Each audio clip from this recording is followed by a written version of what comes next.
Morning students, today we are going to learn about chapter 1. The name of this chapter is My Country and the subtopic is My India. So now let's see what does the poet say about his country.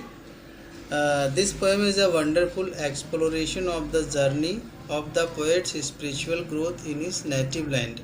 According to the poet, his motherland is special because this is where he understands the purpose and meaning of his life.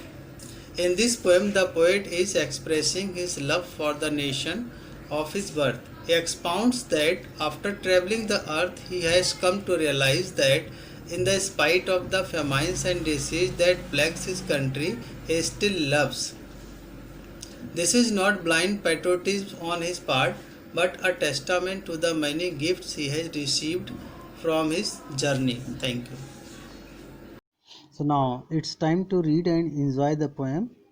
Not where the musk of happiness blows, not where darkness and fears never tread, not in the homes of perpetual smiles, nor in the heaven of a land of prosperity would I be born, if I must put on the mortal grave once more. Now see, what does the poet want to convey the message through this poem? In this stanza, poet wants to convey the message to the people the happiness can be found everywhere in our country. He says that we cannot find happiness only where a strong smelling substance is available, not in the home of perpetual smiles, and not on the land of prosperity. Means we can find the happiness everywhere in our country. In the second stanza, he says, Dead famines may prowl and tear my flesh, yet would I love to be again in my Hindustan. A million thieves of disease may try to steal the body's fleeting health, and cloud of fate may shower scalding drops of sharing sorrow, yet would I there in India love to reappear. Is this love of mind blind sentiment that sees not the pathways of reason? Oh no, I love India. For there I learned first to love God and all things beautiful. Some teach to seize the fickle dewdrop life sliding down the flowery leaf of time. Stubborn hope are built around the gilded beetle body bubble, but India taught me to love the soul of deathless beauty in dewdrop and the bubble, not their fragile frames. His sages taught me to find myself. Dead famine means dangerous situation. So dangerous situation may prowl and tear my flesh. Though I love to be again in my Hindustan, even a lot of disease try to steal the body's health and cloud of fate. In any kind of difficult situation, the poet wants to be in India. Now let's see. Buried beneath the ash heap of incarnation of ignorance, though many a land of power, plenty and science, my soul graved sometimes as an Oriental, sometimes as an Occidental, travelled far and wide, seeking itself at last in India to find itself. Means at the last, poet wants to say that in India each and everything is there.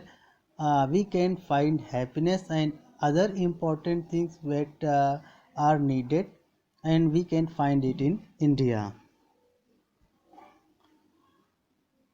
Though mortal fires rages all her homes and golden paddy fields, yet to sleep on her ashes and dense immortality, O India, I will be there. The guns of science and matter have boomed on her shore, yet she is unconquered, her soul is free evermore. Her soldiers, saints are away to rout with realization ray the bandits of hate, prejudice, and patriotic selfishness, and to burn the walls of separation dark. between children of the one father, the western brother by matter's might have conquered my land. Blow, blow aloud, our cows shall all. India now invades with love to conquer their soul. Better than heaven or Arcada, I love thee, O my India, and the love I shall give to every brother nation that lives. God made the earth, men made confining countries and their fancy frozen boundaries. But with new found boundless love, I behold the borderland of my India expanding into the world. Hail, Mother of Religion, Science, Beauty, and Sages! The wide doors are open, welcoming God's true sons through all ages. Where Gangas, woods, Himalayas, caves, and men dreams God, I am hallowed, my body touched that side. At last, he says that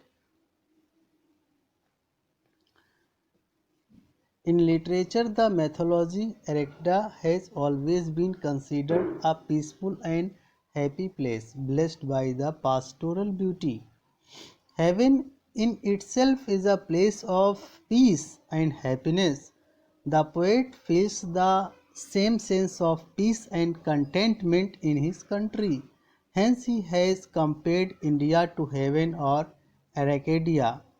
The poet decides to share his country's love and values by spreading them across different nations of world and by disregarding the physical boundaries made by men that restrict the country's glory. So, this was the main content of the chapter. I hope you have understood the chapter very carefully. Read it two or three times, then you will get understand very carefully. Thank you. Have a nice day.